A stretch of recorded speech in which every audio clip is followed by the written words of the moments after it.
How is it that Christian apologists and mainline scholars of the New Testament can disagree on everything about the Gospels except when they were written? Bart Ehrman published his 8th edition of the New Testament, a historical introduction, in 2024.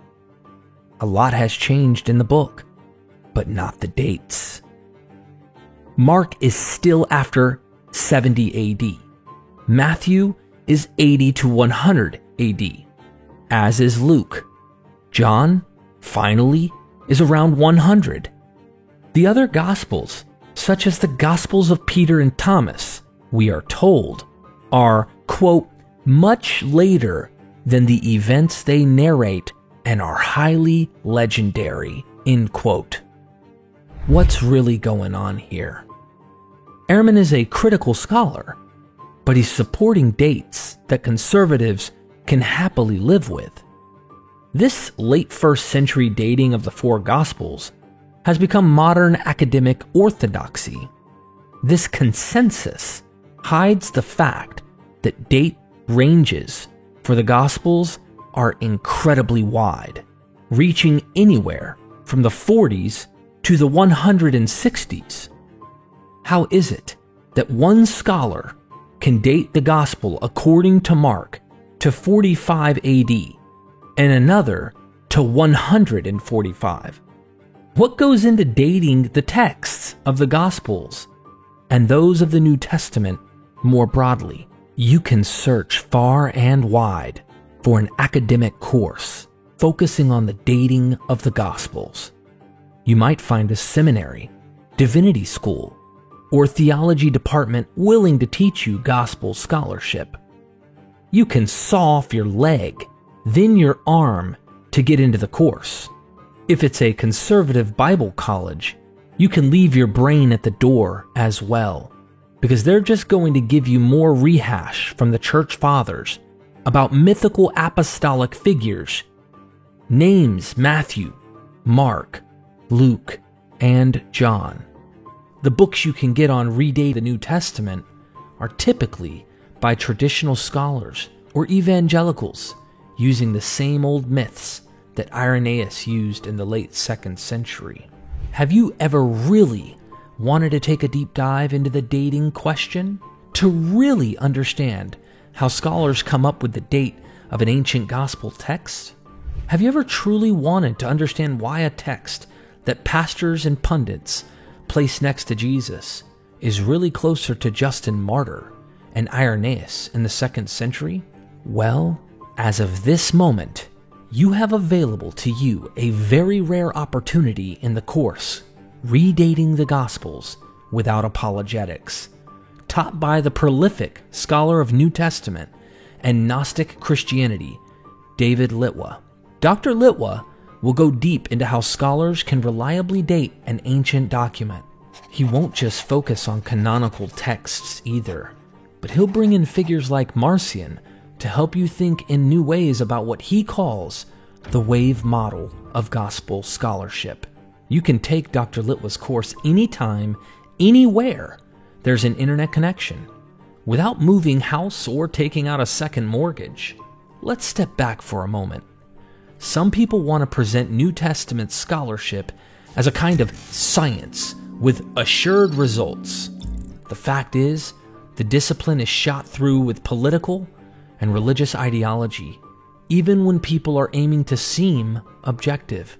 If you don't understand the role of money and politics in this field, you will inevitably fail to understand the fragility of its assured results.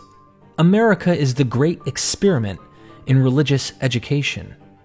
After the Second World War, it tried out something that had not been widely implemented before.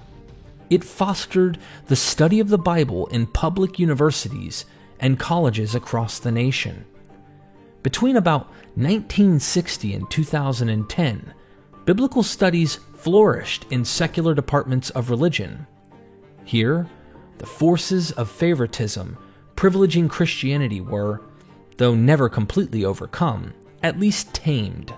The study of the Bible was seen as important in America, because the Bible was a cultural icon, and understanding it is important for understanding Western art, literature, film, law, and so on. In the pre- and post-COVID world, and across America and the world, public and private schools unaffiliated with churches have been shutting down their religion and biblical studies departments because, frankly, biblical literacy is declining, and these departments do not make money for the school. Colleges and universities have long been shifting to business models instead of focusing on public service. What does all this mean?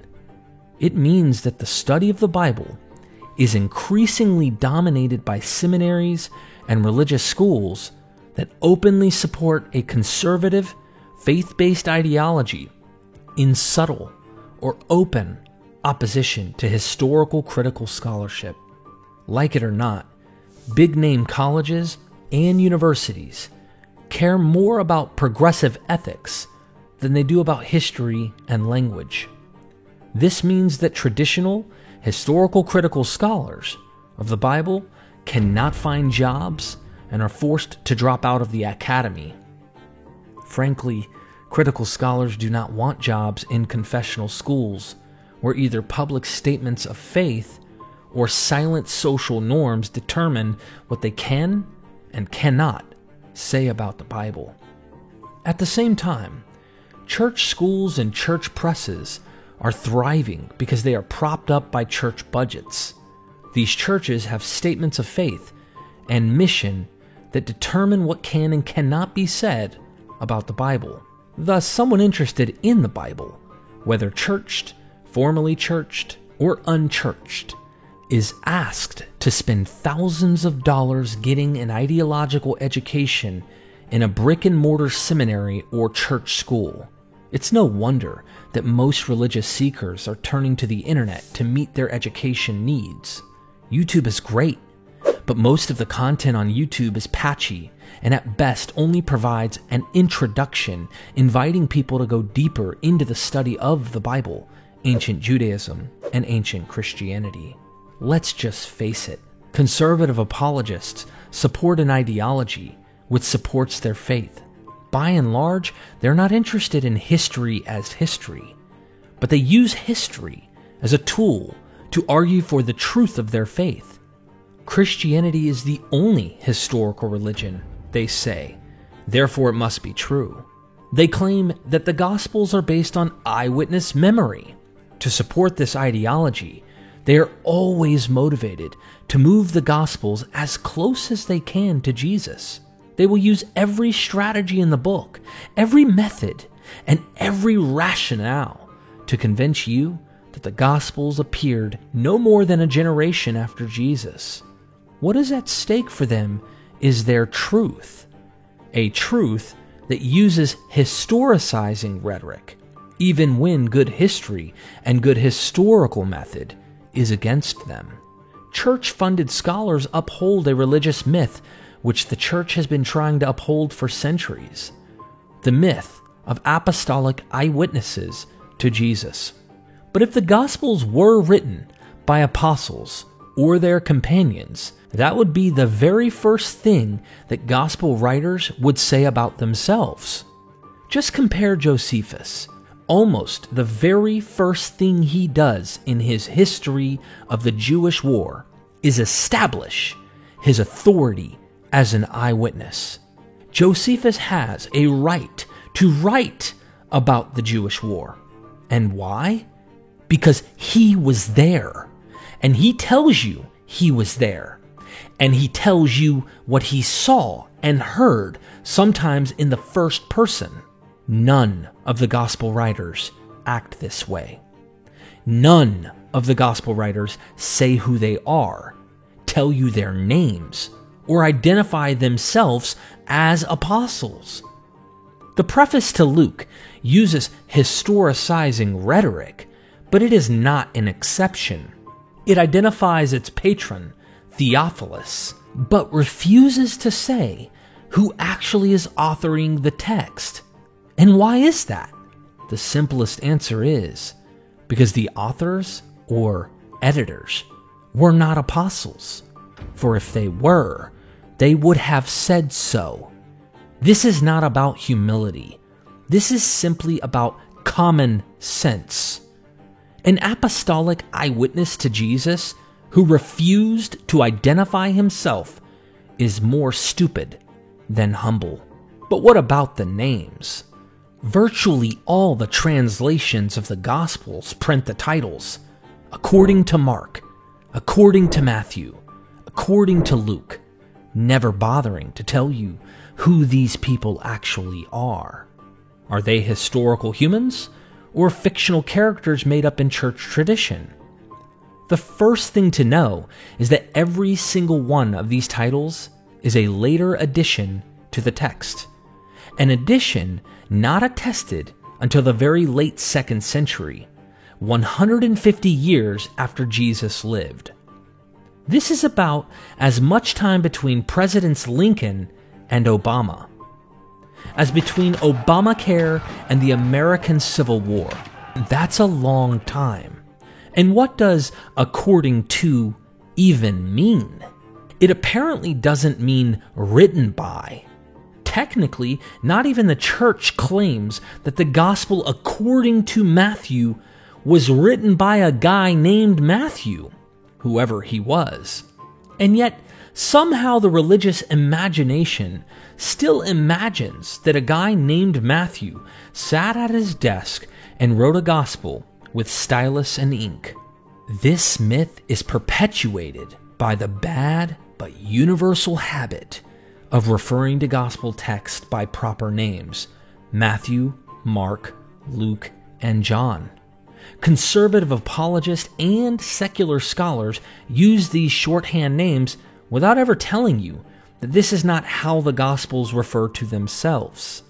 One might think that gospel manuscripts would solve the problem, but no complete Bibles have been found that date earlier than about the mid-4th century, more than 300 years after Jesus. Apologists boast that the New Testament is the best attested text in antiquity, but they don't tell you that in the earliest period, the manuscripts are mostly scraps of papyrus, sometimes no bigger than a credit card, with a paper that looks like it passed halfway through a shredder, with holes the size of quarters. And not a single one of these gospel papyri have dates. They are all dated by handwriting and inherently subjective judgment of inherently subjective scholars. So here's the game that conservative scholars play with the papyri. They know that the so-called original copies of the Gospels have all perished, so they need to get the papyri as close to Jesus as they can.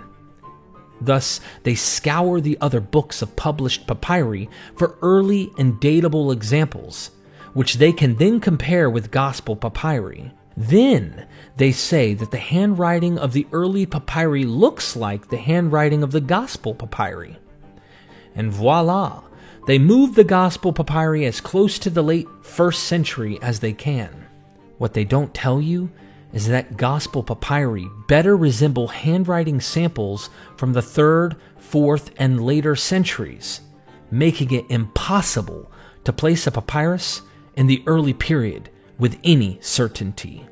Carbon-14 dating does not come to the rescue because it does not give a precise date, but a date range that is often as long or even longer than 100 years. And sometimes the date of the papyrus is much older than the ink. But in the dating game, it's actually the date of the ink that's important, because that alone tells us when a document was written. So conservative apologists can look smart with their smiles and suit coats. They can overwhelm you with the smokescreen of footnotes and their amazing philological knowledge, while at the same time publishing unmixed and apologetic ideology, not history. The truth is, no papyrus of a gospel, which was later canonized, not a single one, is reliably dated earlier than the very late 2nd century. Not a single one. And this explains why scholars can't agree on the dates of the Gospels. No scientific method provides the smoking gun in the dating game. The only reliable way to date these ancient texts is by looking at internal, datable references. What about church tradition? Doesn't the early church tell us when the Gospels were written and by whom? Let me ask you a question. If you were trying to study church ideology and mythology, why would you use church myth to tell you when a document was written? Church tradition isn't history. It's mythology written by the first Christian apologists, who are doing the same thing that modern apologists do, trying to get the Gospels as close to Jesus as they can. Let's use an analogy. If you were studying the religion of an obscure African tribe, would you automatically believe representatives of the tribe when they told you that their holy books were written by one of their inspired sages named Mumdimbu, who buried himself alive 2,000 years ago? Wouldn't you use comparative African history, language, and literature to understand the sacred text on their own terms? To use an example perhaps closer to home, if you were studying the Book of Mormon and wanted to fully understand its origins, would you automatically accept the Mormon tradition that the text originated from writing on golden plates buried in Palmyra, New York? Wouldn't you ask for the plates themselves, or try to find them? And if you couldn't find them, you would use comparative 19th century literature and linguistic analysis to determine when and how the texts were written and by whom. The same applies to the text of the Gospels. But let's play the apologist's game for a moment, because you'll quickly find that appealing to church tradition is like gasping water. Just imagine it. You take a time machine back to the year 185 to Lyon, France, ancient Lugdunum. Here you meet Irenaeus, who is writing an apologetic work against a Christian sect he does not like, the Valentinians. In the course of his attack, Irenaeus wants to prove that the four Gospels are early and they all go back to the apostles. He has surprisingly little more than oral tradition to prove it.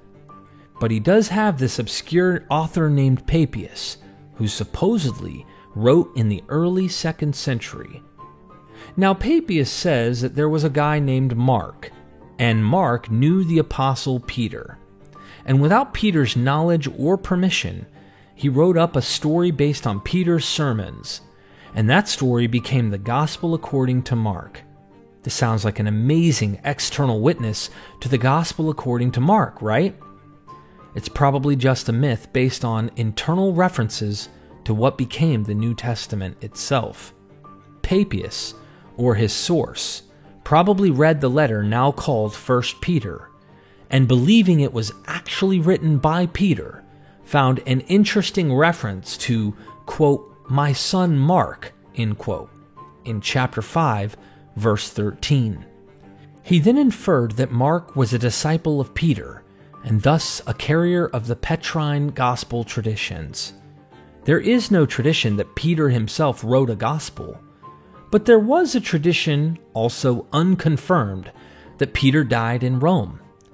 Thus, an ancient author could infer that Peter had a disciple Mark in Rome, and that this Mark wrote up Peter's sermons in a gospel notebook, which would explain why it has a rough character and why it has Latin terminology. Is any of this myth necessarily historical? No. Is it even probable? No. Because there is nothing whatsoever backing it up, apart from the fact that it is constantly repeated by church-funded apologists and historians. Whoever made church myths about apostolic authorship did the same thing that other writers in antiquity did when they wanted to write biography of a famous person. People who wanted to write the biography of Homer, for instance, used data from Homer's epics to write it. Never mind that Homer is probably a mythical person, and people writing 800 years after his supposed life had no other historical source to write their biography than the epics themselves. Likewise, the biographies of Euripides didn't know independent traditions about Euripides, so they used his plays to reconstruct his life. They did the same with Aesop, another mythical figure, who was given a biography based on the content of his fables. In actual fact, these fables were probably created by many ancient storytellers and editors who refined them and gathered them into collections around the 5th century BCE. Something similar happened with the Gospels. The Gospels are books in search of authors. And once authors were determined by church myth, pious Christians sought for the biography of these authors. And what did they use as sources? The documents of the New Testament themselves. That is to say, they used bits and pieces from Pauline letters, from the book of Acts, from other named figures in random letters, and they concocted 4 stable authors of Gospels. Gospels which themselves were never stable in the first place. Unfortunately, the myth of the stable author has perpetuated itself based on modern presuppositions of how books are written. In the modern world, people write books and send the final draft to a publisher. The publisher then typesets the final draft, runs it through the printing press, and forms a complete book that can be released on a definite date. That's just not how books were written in antiquity. Over 1,000 years before the printing press, and almost 2,000 years before the copy machine, no copy of an ancient book perfectly matched what its author actually wrote. Scribal mistakes, intentional or unintentional, are inevitable, and a single mistake made early in the tradition can completely change the meaning of a sentence later down the line.